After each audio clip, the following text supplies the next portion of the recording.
Swami Vivekananda trust तरफ विवेकानंद जयंती एवं जातीय युव दिवस कार्यक्रम उद्यापित होईछि। ଏହି ଉତ୍ସବରେ ମୁଖ୍ୟ ଅତିଥି ଭାବେ ପାରାଦୀପ ବିଧାୟକ ତଥା ଶିଳ୍ପମନ୍ତ୍ରୀ ସମ୍ପତ ଚନ୍ଦ୍ର ସ୍ୱାଇଁ ଯୋଗଦେଇ ସ୍ୱାମୀ ବିବେକାନନ୍ଦ ଟ୍ରଷ୍ଟର କର୍ମକର୍ତ୍ତା ଓ ସଦସ୍ୟମାନଙ୍କର ସେବା କାର୍ଯ୍ୟକୁ ଭୂୟସୀ ପ୍ରଶଂସା କରିଥିଲେ। ପାରାଦୀପ ବନ୍ଦର ଭିତରେ ଥିବା ଆମର ବିବେକାନନ୍ଦ ଟ୍ରଷ୍ଟ ଆନୁକୂଲ୍ୟରେ ବିବେକାନନ୍ଦଙ୍କ ଜୟନ୍ତୀ ଏବଂ ଜାତୀୟ ଯୁବ ଦିବସ ପାଳନ କରାଗଲା। गोटे कथा होची जेमती विवेकानंदर जो अवदान समग्र भारतवर्ष पाई थिला, सनातन धर्मर संस्कृति की रक्षा करने एवं सारा विश्व दरबार में भारतर गारिमा को बढ़ेगा, ये समस्त कार्य जीवन काल भर एवं तार प्रभाव आज भी समग्र भारतवर्ष जन्मदिन को जातीय युव दिवस भाव में पालन करा यथार्थता रही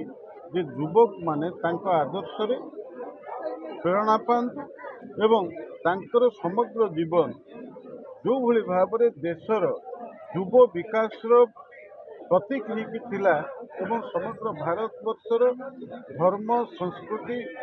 एवं तार चेतना को रक्षा करिवार मुख्य भूमिका नहीं था। आज तार प्रासंगिकता रही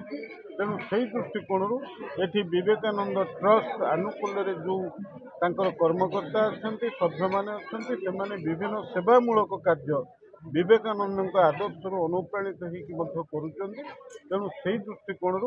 आज जो सभाटी होता एथिरे युव दिवस पालन करने सहित विवेकानंद जन्म जयंती की पालन करा। दीर्घ 9 वर्ष धरी विभिन्न सेवामूलक कार्य करी स्वामी विवेकानंद ट्रस्ट बहु प्रशंसा साउंटिथिबा बेले दरकार पड़िले सरकार सब प्रकार साहाय्य सहायता जोगाई देबे बोली पारादीप विधायक संपत चंद्र स्वाई प्रकाश करथिले। सेहीपरि अन्य अतिथि मानक मध्य जगतसिंहपुर सांसद विभू प्रसाद तराई, पूर्वतन बंदर ट्रस्टी प्रताप मिश्र प्रमुख जोगदी स्वामी विवेकानंद आत्मजीवनी उपरे आलोकपात करथिले।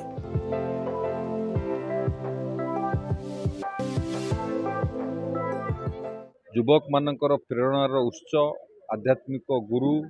एवं सनातन संस्कृतिर अन्यतम श्रेष्ठ प्रचारक स्वामी विवेकानंद जयंती उपलक्षे आयोजन करा जायतिला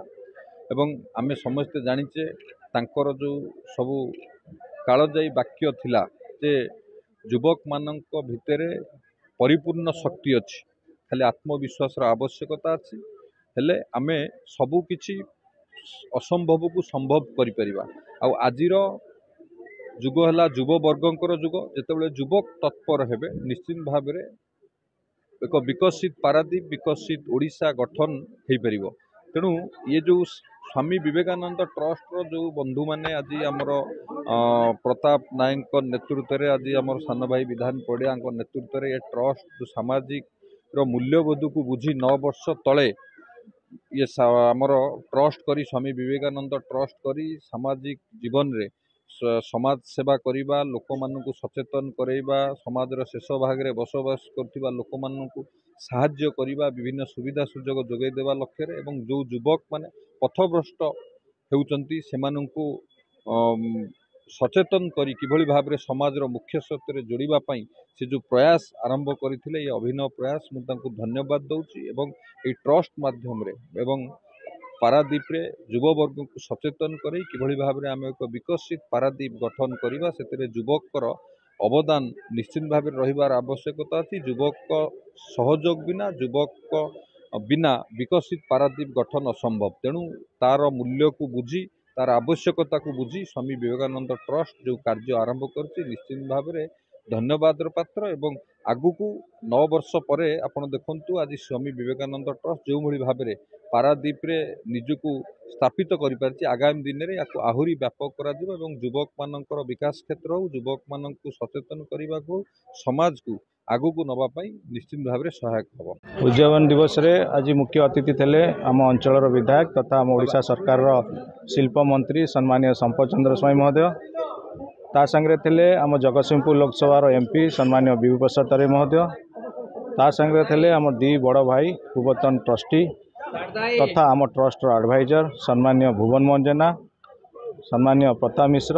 मो सांगे थे आम ट्रस्ट सब मेंबर माने आउ ट्रस्ट सब युवक माने आज जो आम क्लोजिंग सेरेमनी कलु धूमधाम कर बनलु बहुत संख्यार महिला मैंने आज उपस्थित थे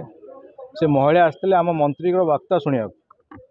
महिला मैंने आसते कौन पाई पिला माने कि नियुक्ति पाइबे इंडस्ट्रियल मिनिस्टर आसते सी भी रखिले पारादीप रे बहुत बहुत इंडस्ट्री आसी पहुँची से सिंगापुर गस्त करते ता विषय भी आज रखिले से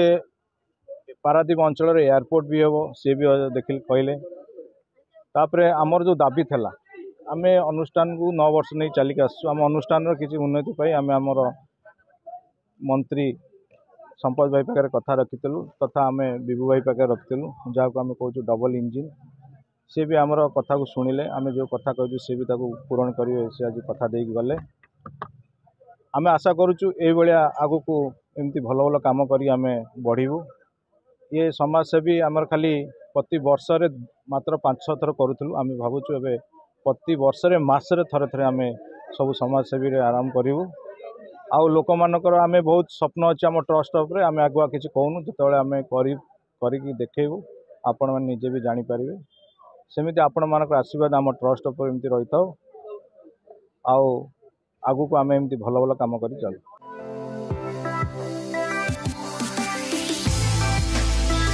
ଏହି ଅବସରରେ ଆୟୋଜିତ କାର୍ଯ୍ୟକ୍ରମରେ ସ୍କୁଲ ଛାତ୍ରଛାତ୍ରୀଙ୍କ ମଧ୍ୟରେ ଯୋଗ ଓ ଚିତ୍ରାଙ୍କନ ପ୍ରତିଯୋଗିତାରେ କୃତି ପ୍ରତିଯୋଗୀଙ୍କୁ ଅତିଥିମାନଙ୍କ ଦ୍ୱାରା ପୁରସ୍କୃତ କରାଯାଇଥିଲା।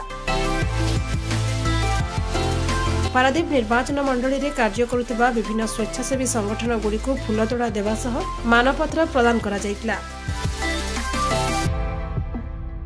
ଏହି କାର୍ଯ୍ୟକ୍ରମରେ ଟ୍ରଷ୍ଟର କର୍ମକର୍ତ୍ତା ଓ ସଦସ୍ୟମାନେ ଉପସ୍ଥିତ ରହି ସୁଚାରୁ ରୂପେ କାର୍ଯ୍ୟକୁ ତୁଲାଇଥିଲେ।